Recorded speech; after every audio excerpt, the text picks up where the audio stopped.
మాఘశుద్ధ పంచమిని పద్మపురాణంలో శ్రీపంచమిగా, స్కాందంలో వసంత పంచమిగా, విష్ణు ధర్మోత్తరంలో ఋషి పంచమిగా వ్యవహరిస్తారు. న్యాయంగా వసంత ఋతువు చైత్ర వైశాఖ మాసములు గావున వైశాఖ పంచమిని వసంత పంచమిగా లేదా చైత్ర పంచమిగా చెప్పుకొనవలెను.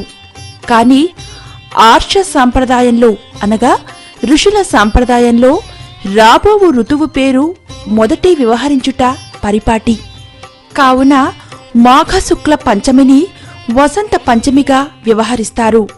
పద్మపురాణానుసారం లక్ష్మీదేవి భృగు మహర్షి పుత్రికగా ఈరోజు అవతరించినది కావున దీనిని శ్రీపంచమి అని కూడా వ్యవహరిస్తారు.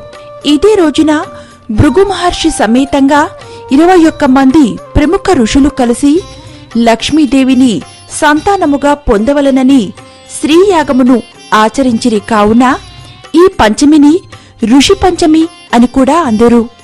బ్రహ్మపురాణానుసారం శ్రీ శబ్దమునకు సరస్వతి అనే అర్థమును చెప్పి భృగు మహర్షికి ఆమె పుత్రికగా అవతరించిన రోజుగా చెప్తారు.